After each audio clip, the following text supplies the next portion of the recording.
Vamos a comenzar con lo que es la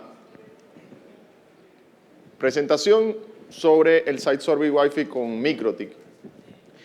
Mi nombre es Gustavo Angulo, representante de Academy Expert para Colombia y Venezuela, y soy instructor MikroTik.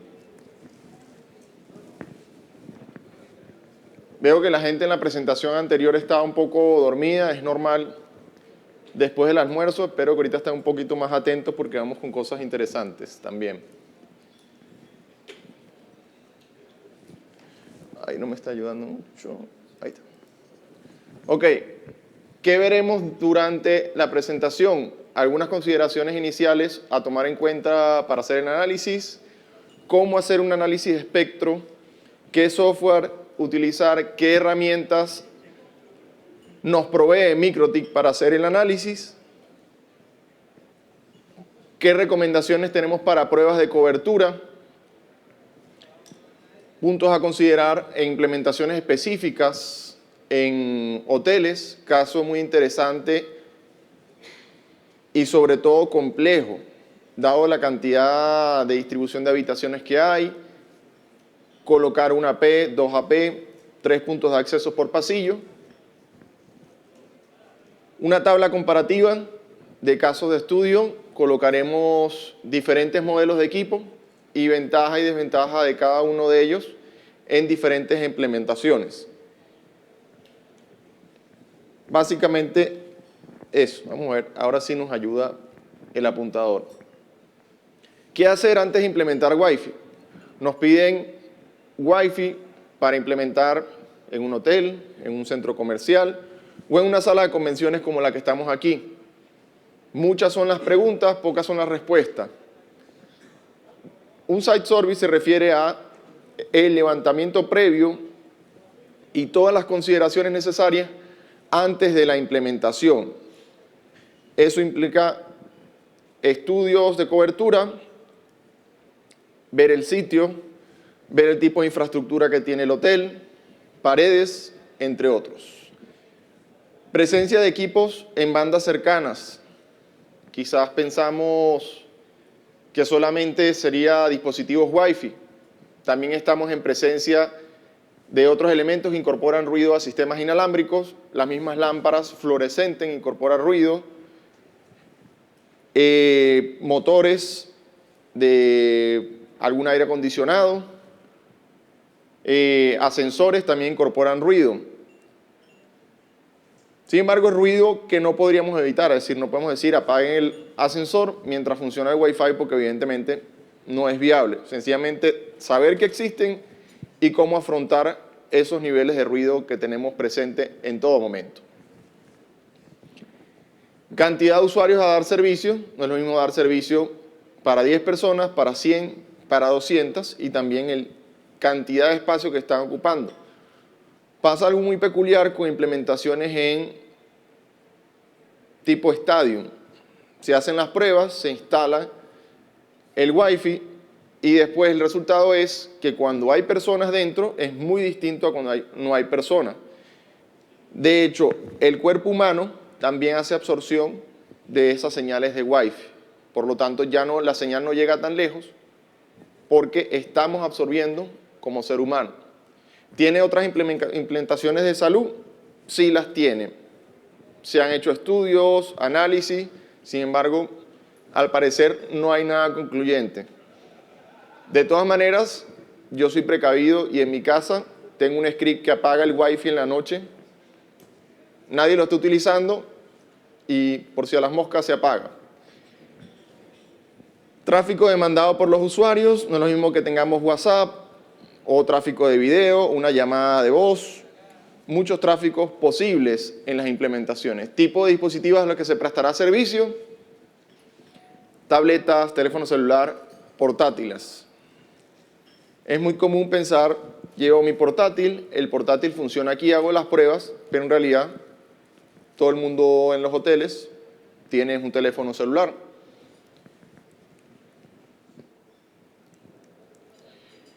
Empezamos entonces con lo primero, análisis de espectro. Hacer un recorrido sobre toda esa banda de frecuencia que se va a implementar, bien sean 2.4 o en 5 GHz. En dispositivos móviles hay una herramienta que tiene por lo menos los dispositivos Android que se llama Wi-Fi Analyzer. Me da de forma gráfica y muy práctica la cantidad de señales que están presentes y me ayuda de alguna manera. En routers inalámbricos, como el caso de MikroTik, podemos revisar con el Spectral Scan, el Snooper, entre otras herramientas. Adicionalmente, el software de monitoreo a través de CNMP, el DUDE, resulta muy potente para ver visualmente estas gráficas. Y el Insider en dispositivos tipo Windows también nos sirve. Entonces, acá hay unas gráficas del DUDE. Tengo dos dispositivos conectados y los vamos a ver. Este es el software de monitoreo del DUDE. Sin entrar en mucho detalle, lo que hace el DUDE, gestiona los servicios a través de monitoreo de lo que son los MIPS de CNMP. En el caso de dispositivos que son MikroTik, podemos ingresar a herramientas como el Winbox, directamente el terminal, o la que veremos hoy día, el análisis de espectro. Entonces, vamos a hacer análisis de espectro con este equipo que está acá. Parece una pantalla similar a esta. Nos solicita el dispositivo que se le va a hacer análisis. Ah, no, este es el Bandwidth Test. Aquí está, Spectral Scan. Si es que el dispositivo tiene varias interfaces inalámbricas, aparecerían desplegadas. Vamos a iniciarlo. Y tiene gráficas muy ilustrativas que muestran cómo están dispuestos los canales inalámbricos. Aquí tengo conectado este equipito que fue el que obsequiaron en el Moon, que nos sirve para ver, por ejemplo, aquí el canal o los canales cercanos al 1, pareciera los que tienen mayor densidad de potencia, otras gráficas de densidad, y precisamente en esta podemos observar lo siguiente. Fíjense que todo lo que está aquí está por encima de menos 80 dBm. Recuerden que las señales de potencia inalámbrica se miden en una unidad dimensional de dBm con una referencia en vatios. O el punto de referencia sería 0 dB o 1 milivatio de potencia. Parte de la explicación, me decían más temprano, pues alguien sabe el Wi-Fi, a veces funciona, a veces no. No en todos los casos podemos decir qué pasa, que es el equipo, está mal configurado. Lo que sucede, en este caso vemos claramente que hay un piso de ruido muy grande, cercano a los menos 80 dBm. Si nosotros estamos bien lejos del punto de acceso, la señal que estamos recibiendo, podríamos decir que está entre menos 70, menos 80, menos 90. Si el piso de ruido se asemeja o está muy cerca de ese nivel de señal, obviamente le va a costar muchísimo al punto de acceso escucharme a mí y yo escucharlo a él. Y mientras eso pase, no va a haber comunicación efectiva en el ambiente inalámbrico.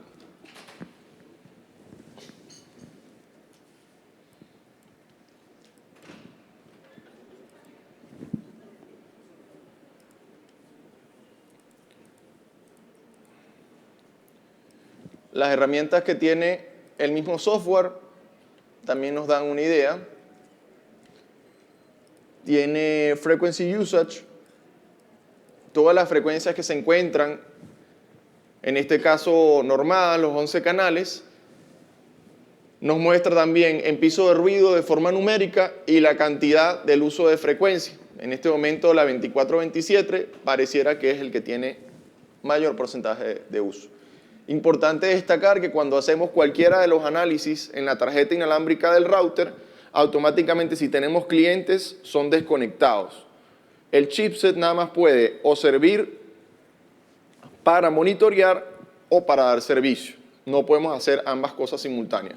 Si tenemos que hacerlo de forma remota porque queremos ver qué pasó, vamos a desconectar los usuarios. Peor aún es cuando tenemos ese equipo en un enlace punto a punto, porque si me estoy conectando vía IP a través del enlace, obviamente puedo perder conexión y quedar por fuera.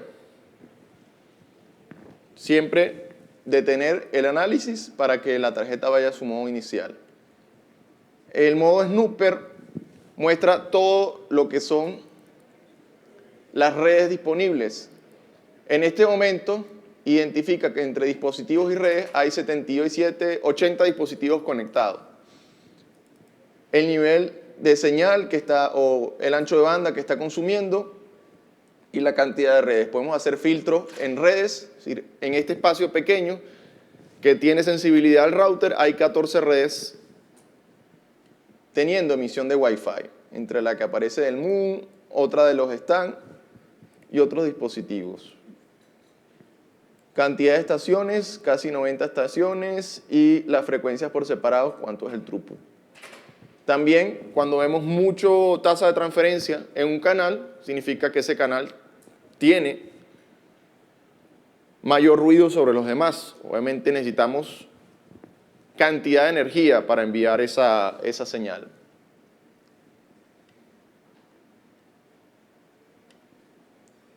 Si es que el radio tiene varias tarjetas inalámbricas, el router varias tarjetas inalámbricas, podríamos hacer ese análisis también.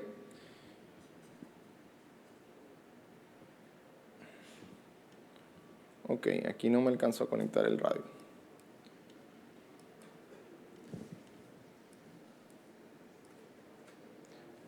Estas gráficas pueden ser de utilidad a la hora de hacer un reporte.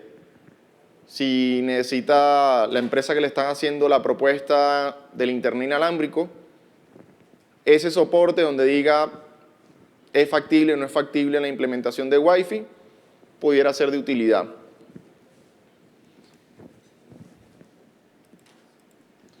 Aquí está el Snooper, el Insider, una herramienta de Windows, donde muestra también los canales o desde el punto de vista del dispositivo, del PC. Hasta hace poco me parece que era gratuito, pero ya están cobrando la descarga. Sin embargo, por ahí por torrent son posibles conseguir la descarga gratuita.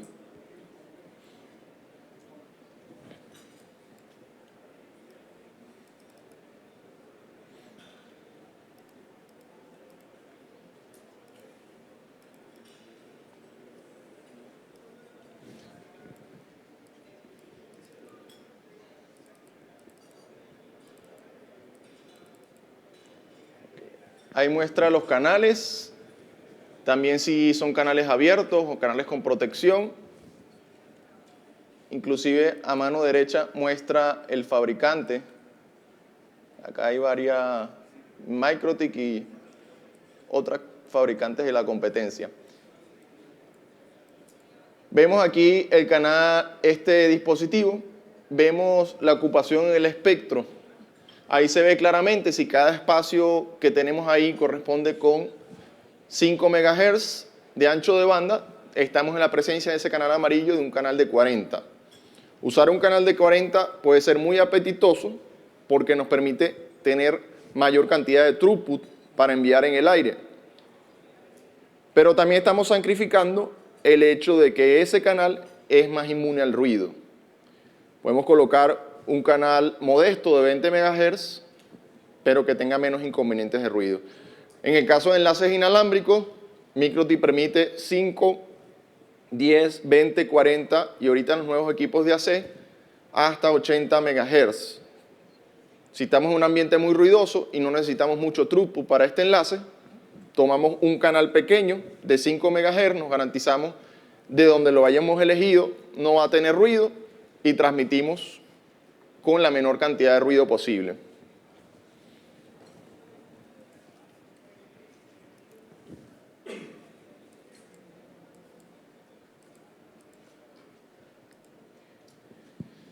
¿Qué teoría hay con respecto al análisis de espectro?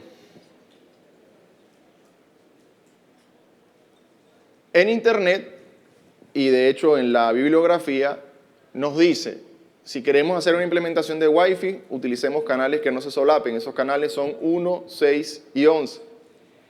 Y los colocamos en un esquema de reuso similar a este con un solapamiento del 20%.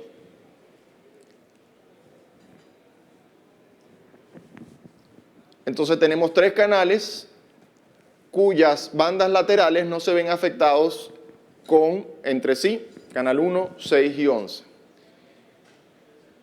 Es necesario también revisar el diseño de los lóbulos, ver la ganancia de la antena para este análisis. Eso es en la teoría.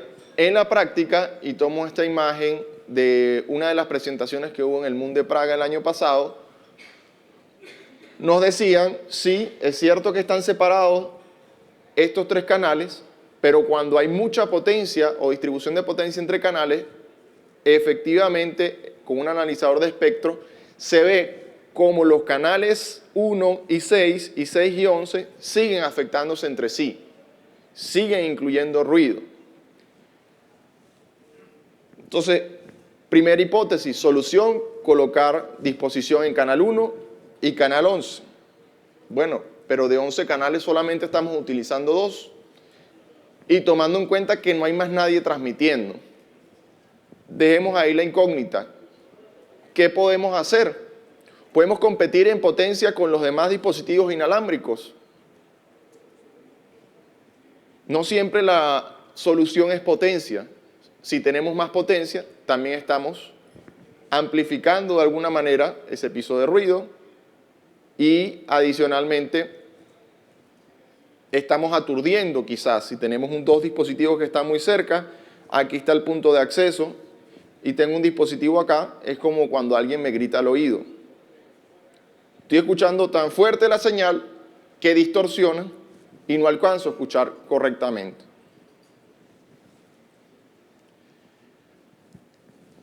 Entonces, para cerrar la parte del análisis de espectro, ¿qué podemos hacer? Pues de alguna forma reducir esa potencia que estoy enviando, buscar un canal que esté menos colapsado, para decirlo de alguna manera, y ya ir migrando a utilizar radios en dual band. Ya hoy nos decía Normo temprano, el radio que más esperábamos, el HAPC normal, es decir, el que tiene 5 puertos giga, 2 tarjetas inalámbricas de 2 y de 5, cada una con triple chain, podría ser una muy buena opción para dar servicio. La banda de 5 está mucho más despejada y todavía la cantidad de terminales que hay no es tanta. Adicionalmente, la cantidad de canales supera en creces a los canales de 2.4.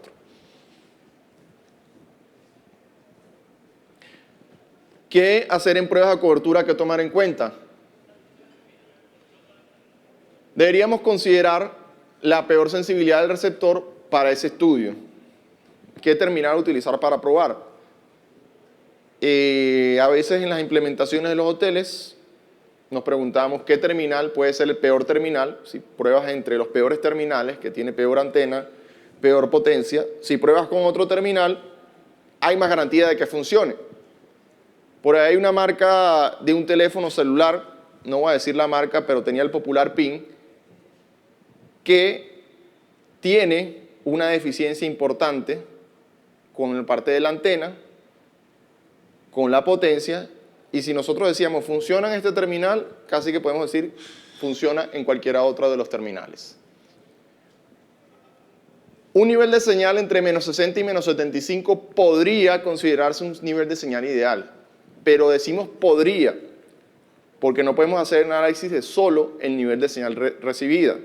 Porque si nos tocan escenarios con el piso de ruido que está en menos 80, como estamos ahora, significa que entre el piso de ruido y el nivel de señal que estamos recibiendo, solo nos separan unos menos 5, menos 10 decibeles.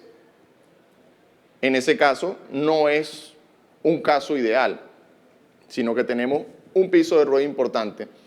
Si tenemos varias distribución de puntos de acceso en una sala, si comparamos el nivel de potencia entre uno y otro, estando al costado de él, debería haber una diferencia de 50 dB. Para que se den una idea de los dB, cada 3 decibeles implica que estoy duplicando ese nivel de potencia. Entonces hay una gran diferencia, y de hecho la diferencia es exponencial, de esos 50 dB entre puntos de acceso. Un nivel de señal muy alto de menos 40 dBm representaría mucho ruido. No es conveniente tampoco saturar a ese receptor con niveles de potencia altos.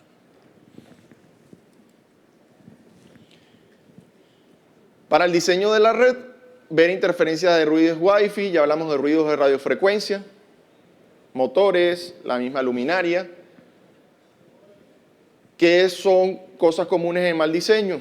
Bueno, hay mala recepción del Wi-Fi. En esta sala vamos a colocar 5 puntos de acceso. ¿De alguna forma va a funcionar? Mentira. Más puntos de acceso, más ruido, más congestión de la banda. Y en un área tan pequeña, evidentemente, no podemos quizás limitar. Mala instalación, quizás estoy instalando un POI, no fue certificado, no es la ubicación estratégica de la implementación. Las limitaciones de los puntos de acceso son en cobertura y en concurrencia de usuarios. Y cuando hablo de concurrencia, otra pregunta que normalmente en los cursos hacen, este equipo HAP o el RB951, ¿cuántos usuarios soporta? Hay otros fabricantes que son osados en decir, mi punto de acceso soporta 100 clientes. Y creo que MikroTik es muy responsable a no colocar ese tipo de números, porque tiene tantas variables que necesitaríamos una matriz que diga, en estas condiciones de potencia, en estas condiciones de señal, con este ancho de banda, esta sería la cantidad. Y como esa matriz es tan variable como la cantidad de Wi-Fi que podría haber en el mundo, sencillamente no se atreve a aventurar en ese número. Sin embargo, Academy ya desde el año pasado viene haciendo esfuerzos en evaluar cada equipo y esos equipos, en función de la cantidad de errores o ancho de banda suministrado, dar unos estimados en la cantidad de dispositivos que funcionan y operan de manera correcta con cada uno de los equipos. Ese material está disponible en la plataforma de estudio. Y el otro es cobertura. Esa cobertura también depende de la cantidad de dispositivos. Ya hablamos que en un estadio absorbe esa energía cada una de las personas. Y también no es lo mismo probar un solo dispositivo que varios conectados, porque esa área de cobertura, como la energía se va determinando para cada equipo, va reduciéndose. Con un solo equipo, el nivel de cobertura llegaba aquí a donde está la mesa de registro. Pero cuando incorporamos 15, quizás ya esa zona de cobertura se reduce hasta la puerta, por la cantidad de terminales. Todo objeto entre la API y el usuario atenúa o refleja la señal, en unos casos constructiva y en otros casos destructivamente. ¿Qué factores pueden afectar constructivamente? Un espejo o estas grandes ventanales que colocan quizás en los centros comerciales nos pueden servir para reflejar la señal del Wi-Fi. ¿Qué objetos absorben? Un muro de concreto, la pared que tiene un ascensor, obviamente atenúa muchísimo la señal. Podrían atenuarla entre 3 y 5 dB. Y si ya dijimos que 3 dB se refiere a la mitad de potencia, con solo atravesar ese muro de concreto estamos yendo a la mitad de la potencia. ¿Qué comunicación ver en el diseño? El punto de acceso irradia señal. El diseño que nosotros hacemos, quizás lo vemos en el punto de vista de la salida de la antena, que es lo que sería el PIRE, la suma de la potencia más la ganancia de la antena. Cuando estamos llegando a dispositivos celulares, es distinto el enfoque si llegamos a computadores. El dispositivo celular tiene una potencia muy baja. El canal de ida, que es el que va desde el punto de acceso al teléfono celular, puede ser muy buena la señal. Es decir, estoy con el teléfono celular y el punto de acceso. El teléfono celular ve muy bien el punto de acceso. Aparece la señal full. Pero es distinta la percepción que tiene el punto de acceso del teléfono celular. Entonces, desde ese punto de vista, puede estar él gritándome, pero el teléfono celular, si está muy, muy lejos, con todo el esfuerzo que haga el AP, no alcanza a escuchar. O si alcanza a escuchar con una potencia tan baja que no está en la capacidad después de modular la señal y entenderla. Hay una comparación, la potencia que podríamos dar de ejemplo de un teléfono celular, 8 dBm, mientras en un computador menos 13 dBm. Otro parámetro a considerar, la sensibilidad. Se refiere a ese nivel de señal mínimo que debe recibir el terminal para entender de modular la señal y procesarla. El umbral que tiene o la sensibilidad que tiene un computador es menos 85. Significa con una señal muy degradada o un bajo nivel de señal puede entender el mensaje, mientras un teléfono celular necesita casi que menos 65. Entonces hay una gran diferencia entre los dos dispositivos, tanto en sensibilidad como en la potencia que ellos pueden enviar. Algunos ejemplos de análisis de cobertura, en este caso es un pasillo de hotel que tiene habitaciones hacia abajo y hacia aquí. Aquí estaría como el centro del edificio. Se colocan 3 puntos de acceso y la distribución de la señal da que todo lo que está en verde pasa la señal y lo que se encuentra de color rojo da una señal fallida.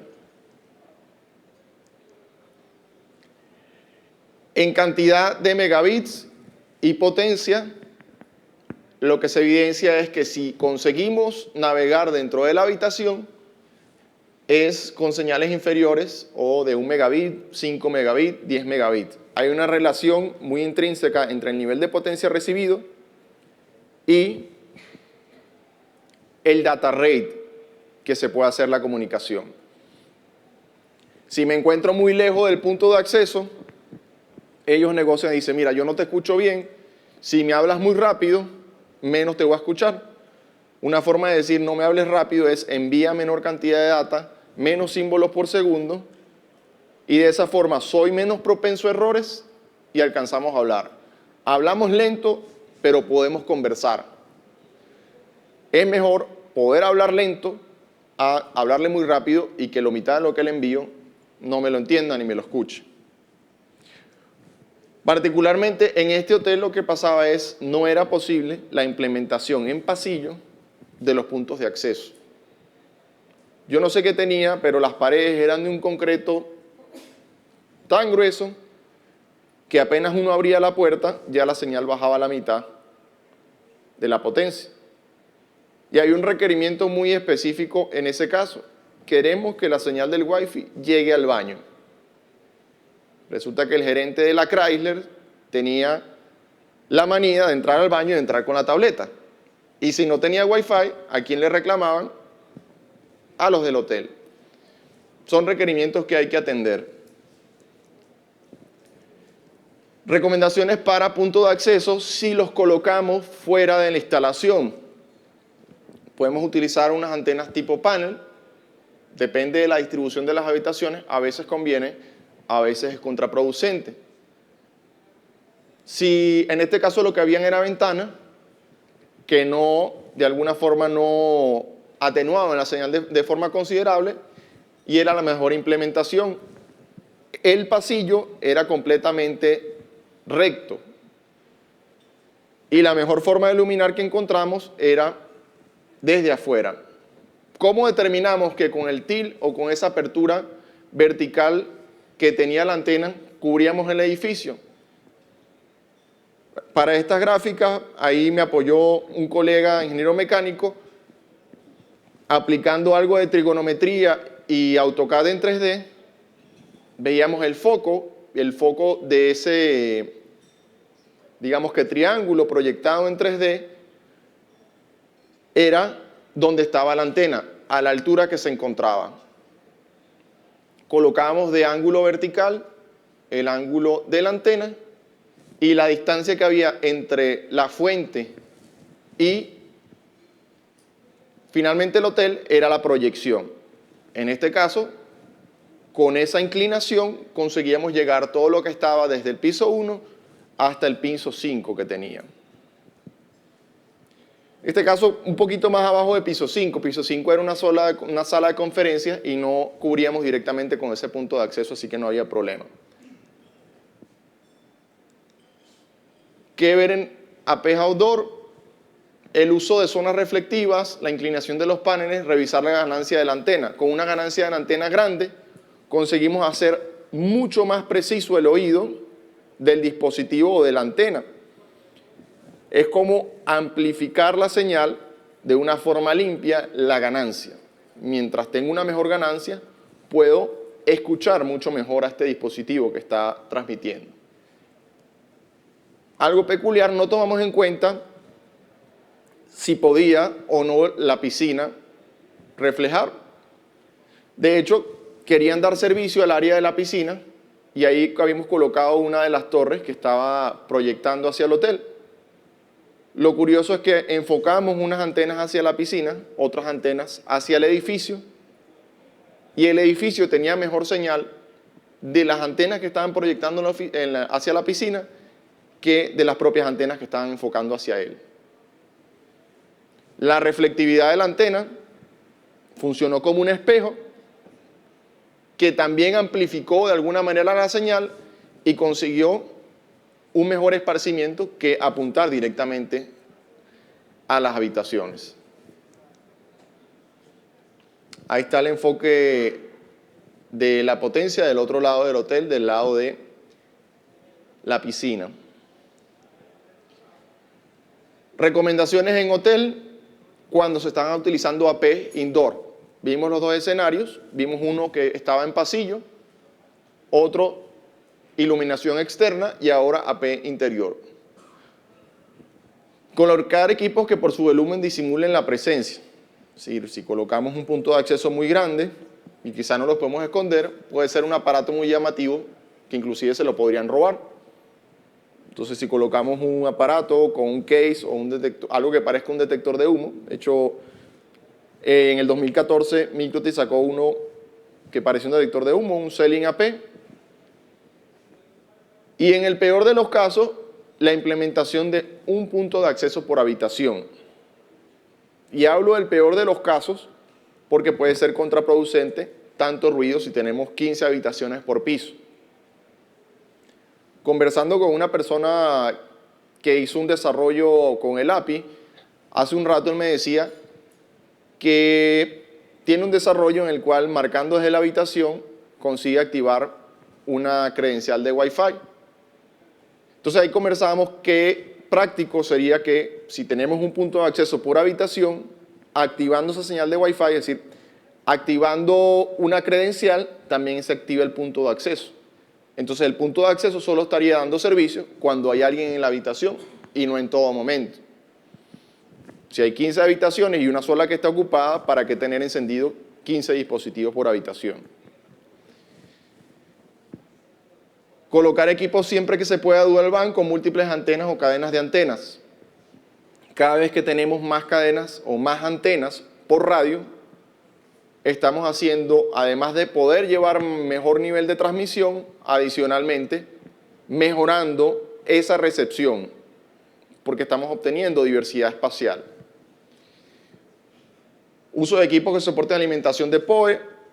Recientemente también ahorita ya equipos tienen conector de fibra, lo que nos hace más práctico el despliegue. Ya no estamos limitados a esos 90 a 100 metros que tiene Ethernet. Presupuesto. ¿Cuánto está dispuesto a invertir el hotel en la solución? Utilizar control centralizado de punto de acceso es clave. Ya conocerán el control de Capswan que tiene MikroTik, que nos permite cambiar los SSID desde forma centralizada, indicarle canales, Virtual AP, VLAN, inclusive por cada usuario. Eso es clave para las implementaciones porque en 300 habitaciones, si nos toca cambiar el SSID porque el edificio fue comprado por otra compañía, se convierte en una labor titánica de gestión. Utilizar SSID identificado con número de habitación. Si le colocamos a todas las habitaciones SSID distinto, la persona está más clara de cuál es el SSID que está conectado o está más cerca de su habitación. Si le colocamos solamente Hotel Intercontinental y ve varias señales, aprieta en la primera que ve.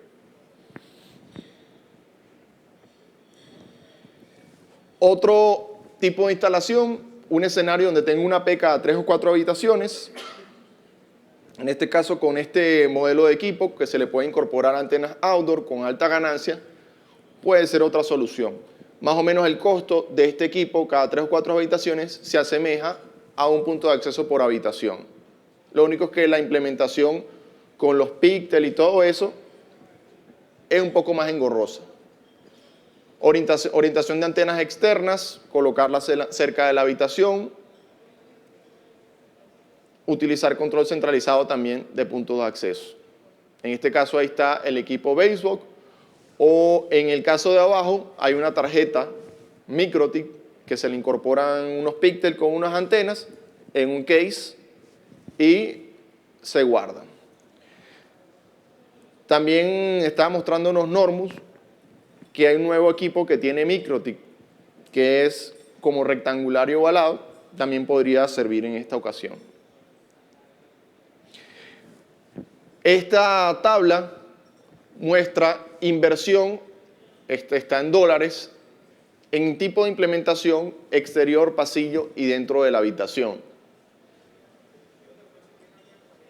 Lo interesante aquí es que se ve el impacto de la infraestructura, la cantidad de tiempo que lleva el despliegue, cantidad de puntos de acceso en un hotel de 80 habitaciones, qué ganancia de la antena es recomendada y los equipos que sugerimos para esta implementación. Ya sabemos que aquí abajo podemos también colocar el HAPAC. Quizás por costo nos conviene el Lite, sin embargo, si tenemos el presupuesto, uno que cueste unos dólares más, con más antenas y mejor desempeño, no caería mal. La gestión centralizada es recomendada en todos los casos, en uno más que en otro. Densidad de puntos de acceso por usuario, no deberíamos o no recomiendo utilizar más de 30 dispositivos en un punto de acceso. Ahí vemos, en el peor de los casos hay 24 y en el mejor de los casos podríamos hablar de 3 usuarios por punto de acceso. En una habitación hay 3 personas o una persona que tiene 3 dispositivos, su tableta, teléfono celular y el portátil.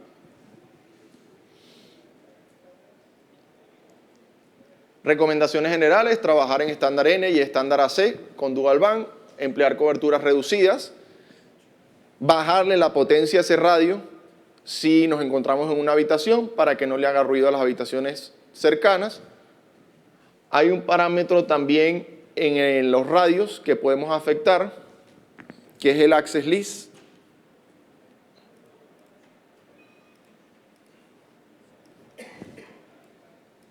Dentro de la configuración del radio podemos crear una regla donde le indiquemos el nivel de señal que va a permitir a los clientes. Si le decimos que solamente clientes entre menos 40 y menos 65, menos 80 se van a poder conectar, si hay otra persona en una habitación contigua que ve la señal, pero que no tiene un nivel de señal que yo consideré en cálculos como ideal, no va a poder conectarse. Ya lo estamos frenando en el punto de acceso. No por clave ni nada, sino porque lo consideramos un usuario fastidioso. No hay peor cosa que en Wi-Fi que tenga 3, 4 usuarios acá y uno que esté a 40 metros que se esté conectando. Por intentar de comunicarme con ese que está lejos, le tengo que hablar más lento, pierdo más tiempo hablando con él y desatiendo a los que estoy acá. Entonces la red va a ir a cómo vaya el peor de los usuarios.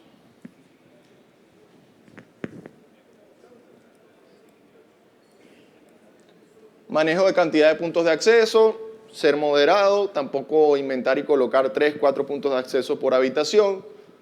Resolución de problemas efectiva, nos da la gestión centralizada.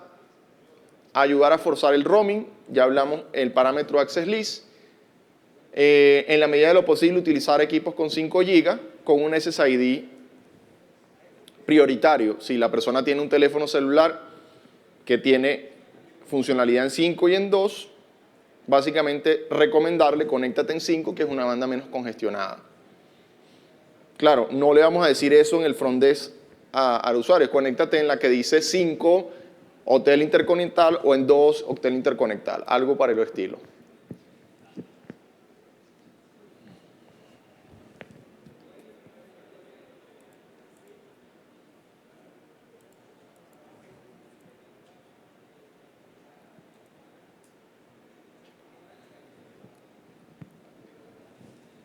Bien, con respecto al contenido,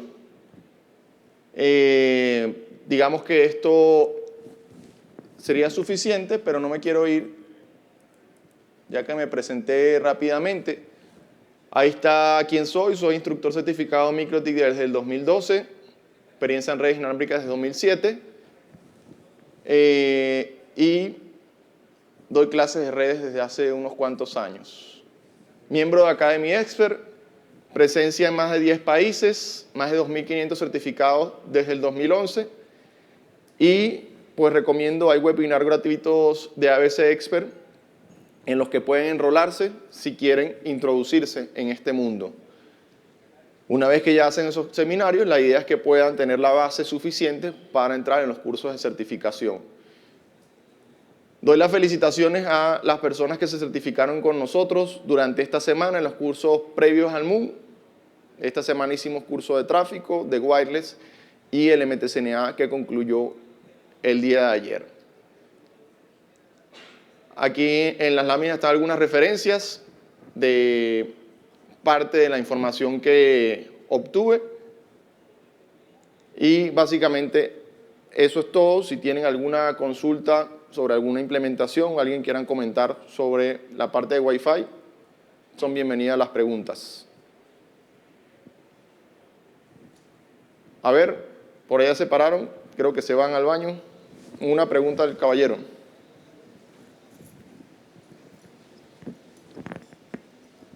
Me ha tocado, he recorrido en España y harto en Chile los proyectos de Wi-Fi comunitario y por lo general son muy poco estables, siempre terminan fracasando. Y también siempre he visto que los alcaldes por lo general en los ayuntamientos allá y en los municipios acá, siempre terminan comprando soluciones que son una torre en la mitad de la plaza con una potencia desbocada y eso no funciona. En la práctica he visto que funcionan mejor los que son varios hotspots con baja potencia.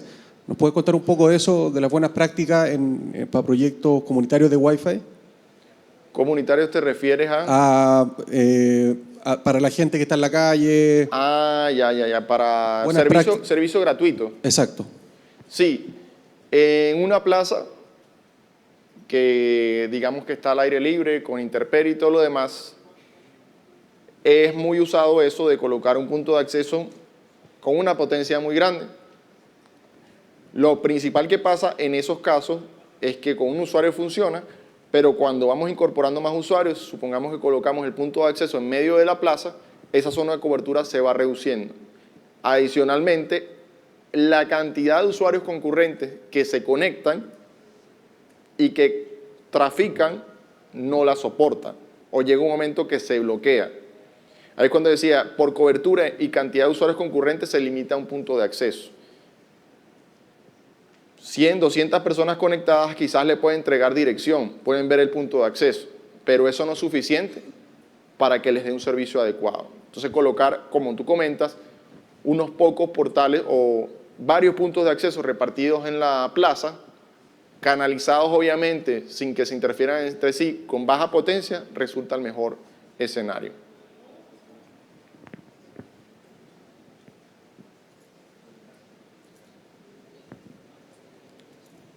Bueno, veo que no hay más preguntas.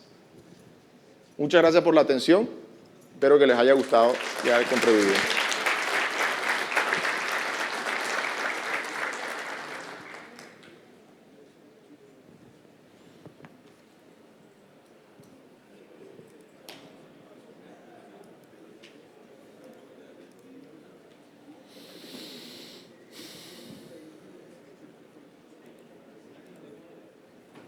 ¿Qué tal, sí?